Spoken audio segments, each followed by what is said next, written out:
Cockroaches have been pestering people since about 300 million years before people even existed. And it is said they will be here long after humans have vanished off the face of the earth. So how do you fight these resilient bugs? And why would you even want to? Well, cockroaches can spread disease and make a mess. Some people are allergic to the shed skins and droppings from cockroaches, and having cockroaches around can aggravate asthma. Then there's the legal aspect. Your local health department doesn't want cockroaches in a kitchen, and they could shut your kitchen down. Find out what your local laws and regulations say about that. Back to the first question though. How do you fight cockroaches? With a 1-2 punch. Proper sanitation together with exclusion will knock cockroaches back. And the good news is that if you keep things clean and keep the building tight, you'll keep out not just cockroaches, but also ants, mice, rats, and the health department. And that's a good thing. So where do we start? Well, let's go see our University of California IPM advisor again. Andrew, when we've got a cockroach problem, what's the first thing we need to do?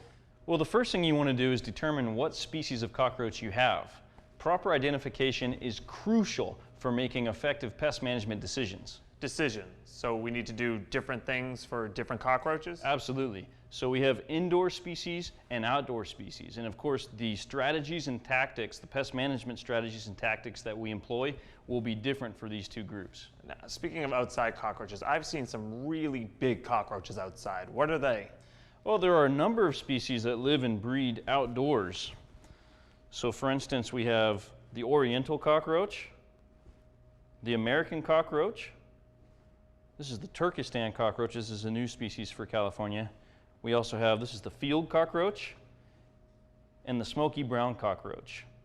So as I mentioned, these species live and breed outdoors, but from time to time they're going to come indoors for food, water, and shelter. So our job is to keep them out. Exclusion, right? I know a thing or two about exclusion. One of the easiest, cheapest, and most effective things you can do to keep out cockroaches and other critters is to have door sweeps on all exterior doors. Weather stripping for windows and doors is a good idea too. Drains need small gauge screens so cockroaches can't crawl in through the pipes. These things keep outdoor cockroaches outside. But what about indoor cockroaches? Well, the most common are German cockroaches. And so they live and breed indoors. They're nocturnal, so you're not likely to see them during the day. So it's the German cockroach we really have to worry about after we've done all of our exclusion. That's right. And it's important to quickly and effectively manage those German cockroaches. Just one female can produce 30,000 progeny in 1 year. Wow. I thought I came from a big family.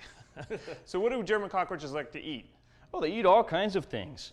Glue, paper, cardboard, grease that accumulates in kitchens, and then of course any crumbs that fall by the wayside. They even eat their own kind. Yikes. Where do they hang out? Well, they prefer warm, humid spaces, and then of course they also like tight crevices and small spaces. When they travel, they're going to be traveling along walls and corners, and then of course if they sense vibration or light, they scatter quickly.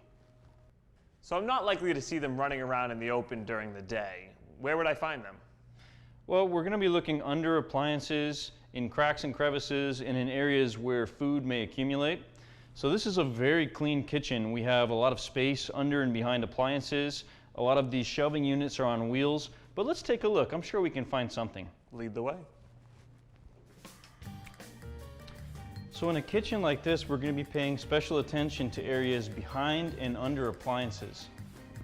For instance, this here, we want to make sure we get a good look under, and you can use a flashlight and a mirror tool to really help you out here to see into those hard to reach places.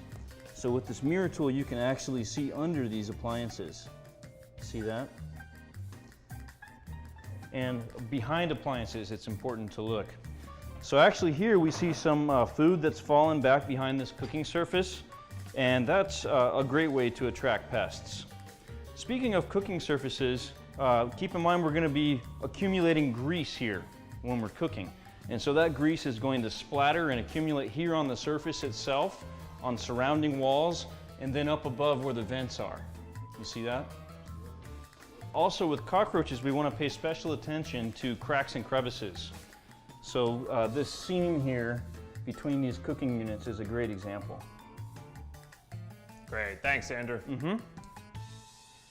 So when you're stomping around during the day, cockroaches will be hiding. To monitor for them, use sticky traps. Place the trap in or near typical cockroach hiding places to determine where they're living and breeding. You may want to draw yourself a map so that you can find all of your traps later, because you will be coming back again and again to check and replace them. And remember, any cockroach that gets stuck in a sticky trap is one less roach for you to have to worry about.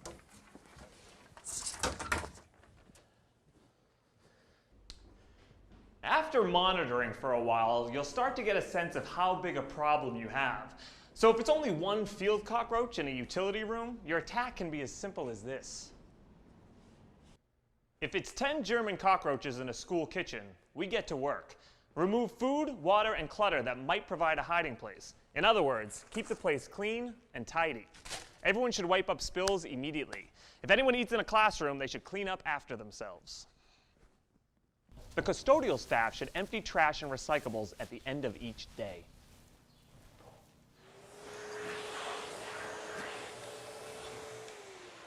The art of good vacuuming means getting not just the floors, but also the baseboards and under appliances. And this baby is not just any old vacuum.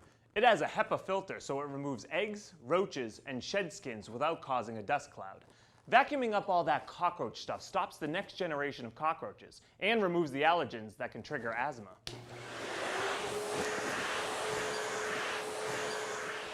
In the kitchen, don't hose down the floor. Hosing sprays water and food particles up and under the appliances, creating a tasty buffet for cockroaches. Use a mop instead. Remember, cockroaches will eat just about anything. So make sure you scrub the drains as well, since the cockroaches will eat all the scum in there. Make sure you check under sinks. It's dark here. It's moist. It's home sweet home to cockroaches. Fix any leaky pipes, wipe up any water, and keep the area clean and clutter-free. After all that hard work and cleaning, you don't want a bunch of little feet tracking the dirt back in, so keep the little guys out. Yes, I'm still talking about cockroaches. This is your best friend when it comes to cracks, crevices, and holes. Seal as many as you can, both inside and outside, with appropriate sealant like this. Check this out. Molding usually has a space behind it. If molding is loose, it makes for a great hiding place for cockroaches. So, look for loose molding and seal it up. Store all food in tightly sealed containers, not in cardboard, and on metal wire shelves. That way you're giving cockroaches no place to hide and no food to eat. And if you've done all that, you may still have cockroaches. As I said, they're hard to get rid of. You may need to use a pesticide. Just remember, pesticide treatments will be much more effective if you start off with all that cleanup we just did. Self-contained baits are the most effective option. The risk of pesticide exposure to people is low. And because cockroaches share the bait as well as eat their fallen comrades, it affects the entire population quickly. Gel or paste baits can be used in cracks and crevices. Use a bait gun or a syringe to apply them where no one can get to them. Refresh baits as needed. They can dry out quickly and become useless. What about these? Aerosol sprays? Foggers? They only kill the cockroaches the pesticide touches, and they drive the ones that survive into other areas, so now you have an even bigger problem. Plus, you could have pesticide residue all over the place. So let's say you've been dealing with cockroaches for the past, it feels like 1,000,000 years. How are you doing? Are you making headway? Well, check your notes. Remember to keep good records, especially if you had to use pesticides. That's the best way to learn how to tackle pests effectively. In our next episode, we'll move up the food chain to mice and rats. Don't miss it.